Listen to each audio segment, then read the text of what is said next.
let's just have a reality check for a minute. Real estate has some things about it where you can really make some mistakes if you don't really know what you're doing.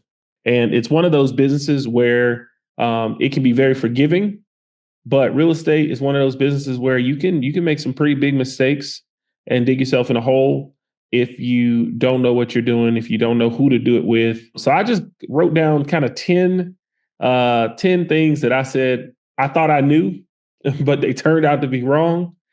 And I figured I would share those with y'all. The key belief, for those of y'all don't know me, I got in this business around 2018, really hot and heavy. I was buying properties, fixing them up, and then renting them out. And I thought that if I just bought more properties, everything would work itself out. Okay. Do y'all know that you can actually get addicted to buying houses? Like that is a thing. I know a lot of people like trying to figure out how to do their first one. You're trying to figure out how do I get in the game. I did that for years, trying to figure out how to get started. But once I realized that the bank would actually loan me money, and once I realized how to find these deals and how to fund them, I just started buying properties. And it is a reality check if you think that buying more properties will work everything out. Like the truth is that more doors without having systems for how to actually operate the doors just multiplies your stress, multiplies your debt. You got a bunch more decisions to make, right? And so it's not about necessarily having more doors. It's about having the systems, having the processes that you can put in place that makes things easier to run. Because in real estate, things will happen. And if you have systems to make these things run better for yourself, it will happen and it will be the dream and the quality of life that you aimed for it to be. So that's reality check number one. Reality check number two. Cash flow on paper means I'm financially safe. That is not true, right? You can put anything you want in a spreadsheet. You can say, I'm going to rent this property for $2,000 and my expenses are going to be $500. And then you're looking at it and you're like, man, I got cash flow. That's called paper cash flow. ChatGPT right now is giving people a lot of paper cash flow. It's telling people what they want to hear because that's how it's designed. But it is not telling people real life. And in real life, you got snowstorms that happen. In real life, you got bombs going off in country, causing people to have to move. Property's not going to be rented. They thought they were going to be able to rent the property. Now they got to do all these refunds because nobody can come to Mexico anymore. Like this is real stuff that's going on in our business. Cash flow on paper does not make you financially safe. Ask me how I know. I was like one of these guys. I was like, hey, if I get 500 properties and I'm making $200 a month off of each one, like, ooh, that's beautiful. Like, that's what is that? $100,000 a month? That's amazing on paper. But what you don't know in real life is that 500 properties is 10 employees that you don't like dealing with. That there's 500 tenants that all have their own ebbs and flows of life going on. There's a lot that goes into 500 units, right? That's 500 insurance policies, or maybe you figure out how to combine them in one. It's 500 property tax payments you got to make. And as you think about that, it doesn't mean that that's not for you. Somebody listening to this may say, I want 500, 1,000 units. But as you think about this, you need systems for that, right? That means you're going to need the right people in the right seats, the right software. That means you're going to need the right behavior, the right progress. Okay. And so I absolutely want you all to know, like, this is a reality check. Cash flow on paper is not real life cash flow. And so how do you deal with that? You make sure that you stress test that paper cash flow for, worst case scenarios. Have multiple exit options when you are testing that cash flow on paper. Real estate reality check. Here's the next one. If I'm busy, I must be productive. Anybody ever felt that one? If I'm busy, I must be productive. Y'all know that ain't true either, right? Anybody feel like you're busy, so I must be getting stuff done? The real question is, are you busy on the right things? Anybody ever been busy, but not on the right stuff? This one takes some discipline to get used to, because I did this for a couple of years. It's like saying I was busy. Man, I had such a busy day. And then I would ask, well, what did I get done that I actually wanted to get done? What did I actually complete? And I would be like, oh, well, I took my daughter to school. I took my son to school, picked him up from practice. Maybe I went for a walk. Maybe I talked on the phone to somebody. Like there's a whole bunch of stuff on that list that isn't income producing activities. It's not prospecting. It's not delivering service to the actual customer. The hard work is in actually having conversations. And in a conversation, somebody might tell you no. A seller might tell you to F off. Somebody might tell you, I don't want to deal with you. Somebody might tell you, get off my phone. And in that uncomfortable work, that's the productivity because all you need is one person to say yes. All right, reality check number next one. Long-term rentals are passive once they're stabilized. That's actually how I got into business. I got into business because people were like, I want passive income. My wife tells me that all the time, by the way.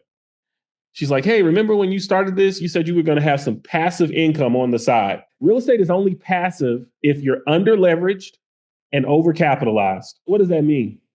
The only time real estate is passive is if you have too much money in the bank. You got overcapitalization, means you have more money than you need. And if you're under leverage, which means you didn't borrow everything you could against the property. Now, how many real estate investors do you know that have too much money in the bank and they don't have a bunch borrowed against it? Lots of my investors, they own their properties free and clear. Real talk, though. This is like there are people that make it to that point because one day you're going to have your properties paid off. You hold on in this game long enough, one day you will have more cash than you need. But I know very few investors in this situation. Most investors, most of us, usually leverage everything we have into the next deal. We're trying to grow. A lot of us use our last dime to get into the deal. And that's not passive. That is active. That's real estate talk. And sometimes you do need to leverage. Sometimes you do need to take a chance. Sometimes you do need to take the risk, but you need to go into it with your eyes wide open. That is an active business that you're going to have to work in order to be successful. And that is absolutely what most of us should be doing. Most of us should not be looking for passive income. Most of us should be working, trying to make what we can make, take care of our families, and then also invest in the future. Next, real talk. Next reality check is that I need more deals to fix my situation. You don't need more deals. I used to think I need more deals. You need more good deals. You need better deals. You need fewer bad deals. I think I did probably 300 deals between 2020, 2024, a couple hundred deals the couple years before that. I think it was maybe 10 deals that almost put me out of business. You can have 10 bad deals that put you in a bad situation. Okay. You don't need more deals. You need fewer bad deals and you need to execute better on what you have. Right. I was looking at a property this weekend that I own right now. It's in my portfolio. It's a 4-unit building. And my payment on that building every month is $2,000 a month. Okay. $2,000 a month. This is no joke. Right now, I've got 2 empty units in that building. One person is not paying. Okay. We call that an occupied non-payer. That's not on your spreadsheet, right? When you have somebody living there who's not paying. And then we have one that went vacant this weekend. So the rent on those units is $1,000 each. So on paper, can anybody do the math? On paper, what does that look like? On paper, somebody's going to say, oh, I'm making $4,000 a month in rent and my payment is only $2,000 a month. Well, that's on paper. But in real life, we're only bringing in $2,000 a month on that property right now. And so talking to my team first thing this morning was, how do we get this 4-unit building to perform like a 4-unit building? Right? Execution is going to fix your situation, not more deals. So think about the timeline, think about the effort, think about the team that you have working on it. That's going to improve your situation. The next reality check is that if you have good intentions, it will replace hustle and structure. Good intentions will replace hustle and structure. Y'all, this game, it's work, right? It doesn't matter how good you feel. It doesn't matter. You're getting into it for the right reasons. I'm going to help my family. I'm going to help my kids. I'm going to take care of my wife. Like all of those are beautiful things, but I want you to go into this thinking the right way. In order for you to get what you never had before, you're going to have to be willing to do things that your family was never willing to do and that you have not been willing to do. Good intentions is not enough. You need structure. Let me give you all an example. In my business, I could say every time I want to do 5 deals a month. Okay. Between wholesale, flips, coaching students, I want to do 5 deals a month. Okay. But if I don't get up every day at a certain time, if I don't make a certain number of offers, if I don't talk to a certain number of people, that's not going to happen. And you know how you ensure that you actually talk to enough people and make enough offers and get up on time? Structure. Too many entrepreneurs get into business thinking, I'm my own boss. I can get up when I want. I can take vacations whenever I want. Y'all, that's not how it works. You want structure because that structure is what produces the results. So if I know I want to do 5, 10, 15, 20 deals a month, that means there's a certain amount of marketing that I have to spend money on. That means that there's a certain amount of conversations that I have to be willing to have. Text, DM, phone, all of those things count as conversations, but I have to be having these conversations. There's a certain amount of follow-up that I have to do. I was looking at this number the other day. For my coaching business, because I help people that are interested in getting into real estate. I help people that are trying to do their first deal or their next deal. Do y'all know my average time before I get somebody to jump into my program? I talk to them 7 times. Y'all know 7 times? 7 times is like, no, no, no, no, no, no. Oh, I'm ready. Now, if I stop talking to these people, what do you think happens? Somebody else talks to them and they jump in their program, and maybe it works, maybe it doesn't work. Right? So a structured process says, okay, I'm going to email them today. I'm going to text them tomorrow. I'm going to call them on the phone the next day. I'm going to email them again. I'm going to do a webinar. I'm going to do something at noon, jump on Zoom. Right? These are the things that we do in a structured way so that we can actually get deals done. And structure, systems, that's what I teach. We're just doing a reality check. Reality check. Number 7. Oh, this is good. Once I do my first deal, everything else is going to work out. Y'all know why I don't like this one? Because your first deal, you're going to learn a lot and it might not work out like you thought. Right? That first deal is definitely can give you motivation. I don't want to miss out on that. But that first deal, you're going to learn about the contractors who take your money. That first deal, you're going to learn about the realtor that you didn't want to use. You're going to learn about the realtor that did his job or didn't do his job. You're going to learn about the lender and how much money they make off of you on the deal. You're going to learn about the insurance and how much money they make. You're going to learn about the property taxes and how if you bought the property at the end of the year, at the beginning of the year, you got to pay them taxes, right? It's like you're going to learn all of these things on that first deal that are going to make you say, man, I either like doing that or I don't want to do that anymore. Your first deal is not going to make all the mistakes go away. The first deal is just the beginning. And if you're good at this business, you don't make the same mistakes multiple times. Jasmine's like, no, depending on how much you make off your first deal. Hey, I've had people make 60 grand on their first deal. I've had people lose money on their first deal, right? That's real estate. That's real life. If you're buying right, you should make money on your deals. I want to be clear, especially if you're hiring mentors, you should make money on your deals. Okay, if you're hiring people that do deals all the time, they're not going to let you do a bad deal. But a lot of people are trying to do this on their own.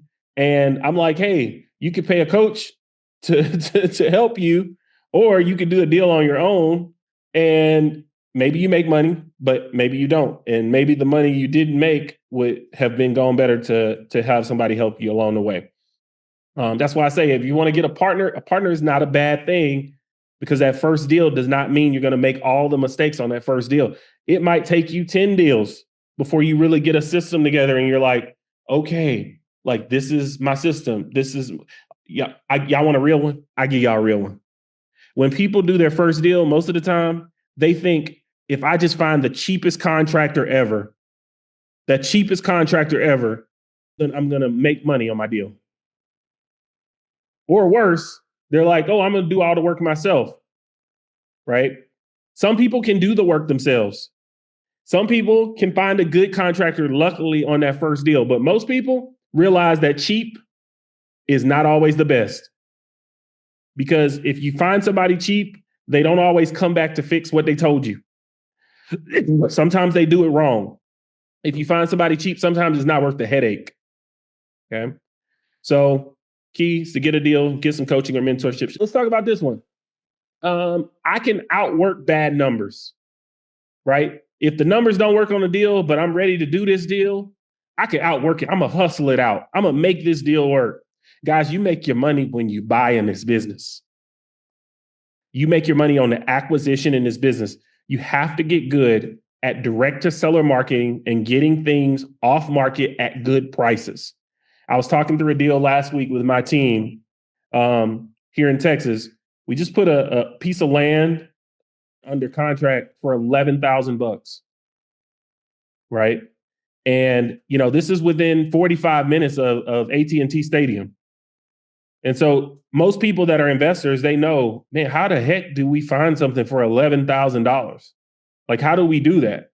Well, this is what we teach. We teach people how to find deals where you can actually make money off of. That same land, if you bought it for 70 or 80K, like somebody's gonna buy it for, right? If we wholesale it, somebody might pay 50, 60, 70, 80K for it, because that's what people do that don't know how to find deals off market. You may or may not make money on the backside. So we encourage you to not try to outwork bad numbers. Start with good numbers. I had a lady, was it last week? She got upset with me because I didn't want to come look at the property before we agreed on price. She's like, but you need to come look at it. Why? If we're not anywhere close on the numbers, what is coming to look at it going to make me do? You know what it's going to make me do? It's going to make me feel like this property is so nice. I love this neighborhood. I like how the appeal of everything. Oh, this could be my house. Or you know what's worse? I'm going to let my mother, sister, cousin, brother, uncle live here. This would be perfect for them. Y'all know what all of that is? Bad numbers. You cannot outwork bad numbers. So before I come look at the property, I want to make sure we're in the same ballpark. It doesn't mean that we're going to be exactly where I want to be, but we're in the same ballpark, right? I'm not coming to look at $1 million piece of property when I know I can only offer $100,000, right? Let's make sure that we're somewhere close before we do that. So anyways, the math is the math is the math is the math. Show me somebody who's doing the math every time they do a real estate deal, they're probably making money.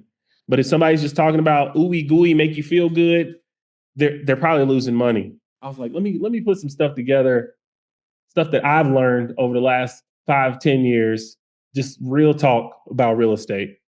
If I hold long enough, this deal will eventually make sense. I wasted hundreds of thousands of dollars holding deals that did not make sense. That means if you realize the plan is not going according to plan, get out. Sell the deal, break even. But we have something called the sunk cost fallacy where we're holding on and we're going to hold on and we're going to hold on. Y'all cut it loose. There is not a successful real estate investor that in this business that has never lost. They might not show you they're losing, but there is not a successful person that hadn't got hit in the chin. Right? Hitting the chin means maybe I lost some earnest money, or maybe I spent a whole lot of time and then the deal fell through at the end. Right? This is real life. Real life happens. I got last one. I think I said something about this last week. I thought I have to look successful to be successful. Y'all know what that means? I need the new truck so people will think I got money. I need the new Lamborghini. I need the big house. For me, it wasn't none of that because I could care less about any of that. For me, it was I need a big team.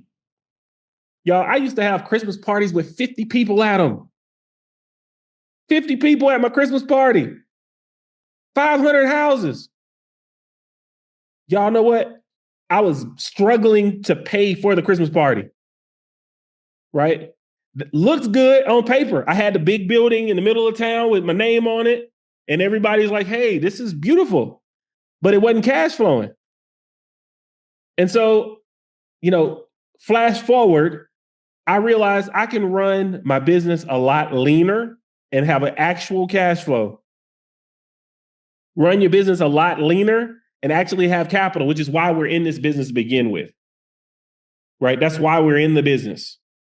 It's not about looking good. Now, I drive a nice car. I have a nice house. These are things that I have, but that's not something that you need in the beginning. Trying to look successful today delays decisions that you could make to put yourself in a better situation later. Right? I could care less right now if people think I look successful because I'm wearing the newest Jordans or I'm driving the newest vehicle. I have the newest phone. I hadn't bought a phone in 5 years. Like, this phone works great. The most important thing is not that you look successful, but that you're getting the results. And then the look successful part comes. Okay. And I'm not saying you should go out, every day in loafers and in your pajamas. I'm not saying that, y'all. We need to present ourselves well. But y'all know what I'm talking about. It's not about what it looks like to other people, because I will tell y'all this. Other people will take advantage of you and you'll be broke. You'll be like, wait, they paid off their house. They got a car. And you're broke because you were trying to look successful. Okay. These are 10 reality checks that I've had in business. Hopefully y'all can chop these up and splice them up and actually help some people with it. For people that are interested in coaching, this is for people that are interested in real estate. You want to learn how to fund, how to find, and how to operate your deal. I give you real deal information, but then we also tell you about our coaching program. But hopefully this helps.